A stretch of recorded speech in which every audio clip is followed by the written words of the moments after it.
He was hoping for something a little more dynamic, that they get him on the ground at the 20. So Alabama's offense will go on the attack first.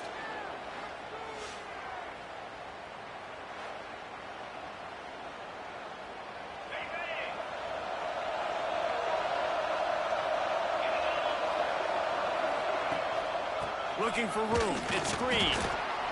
Stopped at the 25 after a 5-yard gain.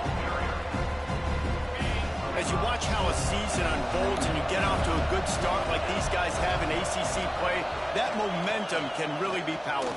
Oh, 100%. The momentum, the confidence. Like, you go from starting the season and saying, we want to be great in these areas, and now you're starting to see it, starting to pile up some conference wins. Now, Jesse, getting to the middle of the season, and you got to continue to evolve, right, and be ready for some of these rivalries. No doubt about it. And I think they also like the fact that they've got some guys stepping up and making plays consistently. It's one thing to do it off in non-conference play against weaker competition early in the year, but now that you're into the meat of your ACC schedule, they've got guys on both sides of the ball that they can count on week in, week out.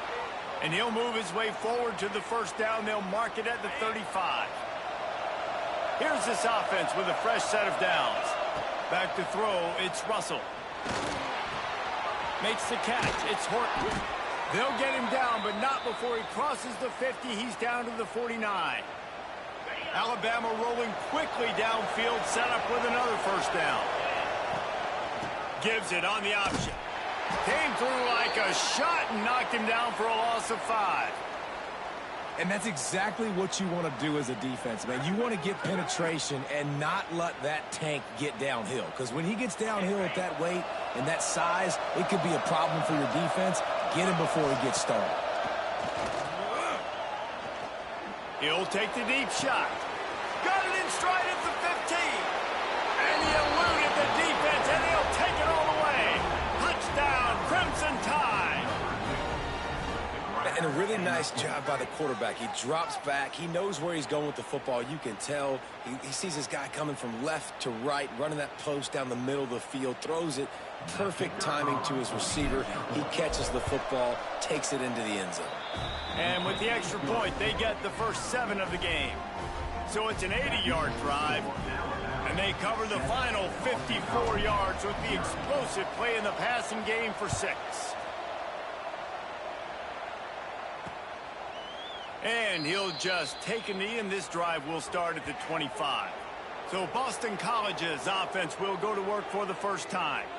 And they're going to have to contend with a secondary that is one of the best in the nation, Jesse. And they're a complete secondary, too. When you watch them on film, they're very good defending the pass and coverage, and they can play man and zone. But I like them, David, because they're not afraid to put their face in the fan. Everybody in the back end likes to tackle and likes to be physical. That's what makes them special. Yeah, and it's just an elite group in the back end. Multiple guys that win their individual matchups, which makes it hard to run offense. And this is a group that, yes, they tackle well, they see the football well, they break on it well. You better worry about the ground game. You better get some kind of deception going against this secondary.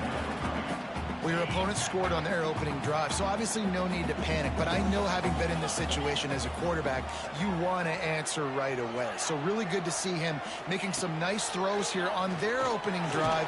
He's going to try and see if he can get this thing tied up. They'll keep this drive moving by picking up the first down. They have it at the 36. From the gun, to give, looking for room.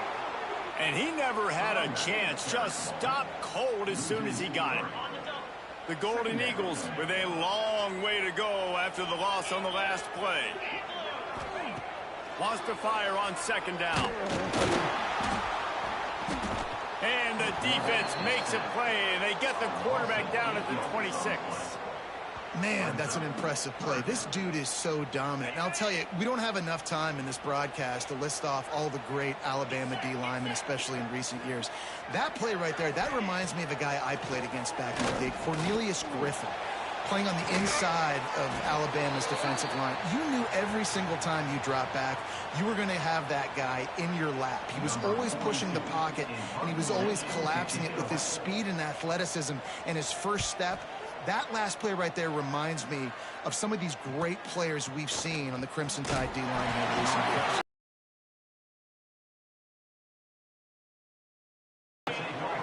The Tide offense offense rolls onto the field. Already a solid start to this one. Now back to work. There he goes. Really good job to pick up a chunk of yardage and get it out to the 39-yard line. You ain't getting by all these guys right up the middle unless your offensive line and your tight ends and everybody is putting in the work up front, committing to blocking. The running back does a great job finding the hole, exploding through. How about that nice, big, huge gain? If I'm the OC, let's call that one again. I don't know about the decision that time by the quarterback. He may have been expecting man coverage, but that time the defense was in zone, and they did a really nice job closing the window. The intended target was not open. And that's why you're making his presence felt and making the stop after a short gain. Man down on the play as the officials take a break to let him be checked out. The Crimson Tide looking for a big play to convert on third down. Grab near the marker is Horton. Crosses the 30, he's got a lane. Touchdown, Alabama! He broke away from the defense and they couldn't catch him.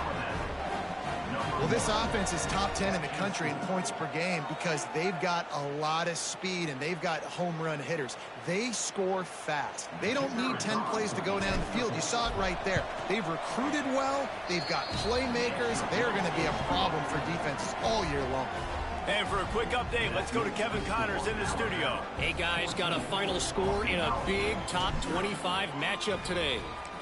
Utah found a way to pick up the W, and a win is a win, but this was not the type of convincing victory they've gotten used to in Salt Lake City. Just another week in the Big 12 where anything can happen on any given Saturday. As we send things back to you guys. And Kevin Connors keeping an eye on everything all over the country. Sounds like they had a good one there. Didn't get much done on that first play of the drive. It's 2nd and 11. Try and play action. Quickly out to the tight end. Such a great job by the defense winning on early downs. What does that mean? Now it means 3rd and long. 3rd and long, now I go to dime packages, to nickel packages. I'm taking linebackers off the field and bringing on DBs to really cover more guys and have more speed on the field. He tosses one high and deep down the left side. It's picked off, and they ruin the drive with a turnover. They make the tackle after the turnover, but hang on just a second. There's a flag on the field. Let's see if it stands. And the pass interference penalty is costly, wiping out the turnover. As a defense, you hate to let them move the chains on a penalty, but that's what they did. It's 1st and 10. Looking for a gap. It's James. That's a really good job by the defense, wrapping them up, getting them on the ground. Take away that run game. Make them one-dimensional, put them in passing situations. Really good job by the defense. They feed him again. And maybe he'll get back to the line of scrimmage, but no more than that. 3rd and long from the 42. If they can get some of it, it might give them a chance to go for it on 4th down. From the gun, wants to pass. Plucks it out of the air. Doesn't quite make it to the first.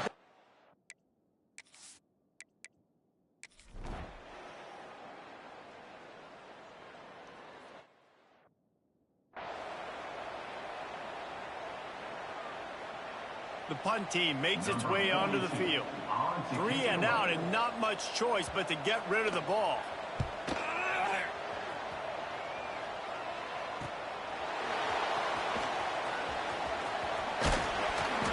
Nifty return sets up the offense and negates some of the yardage on the punt.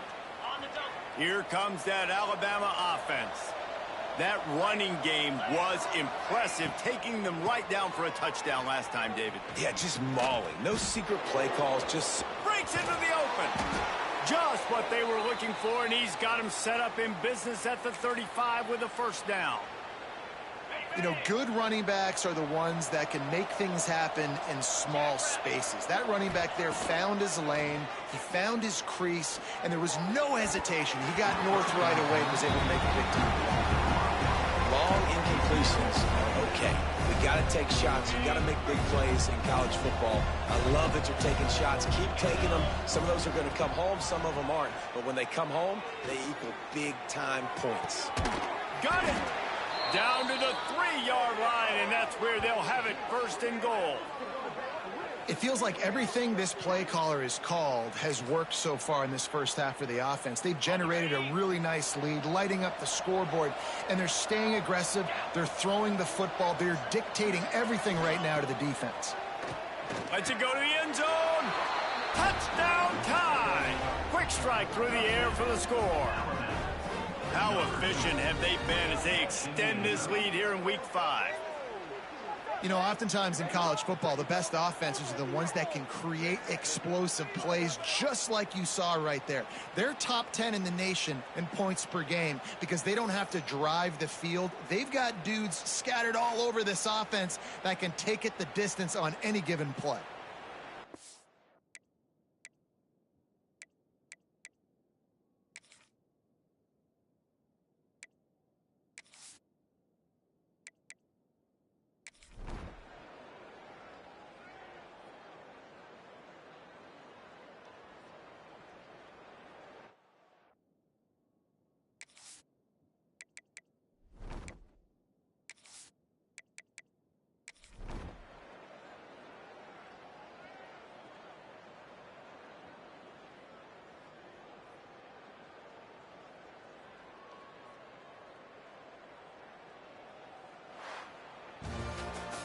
Well, this one had all the suspense of a bug hurtling his way toward a windshield, and they did splatter them. An absolutely dominating performance.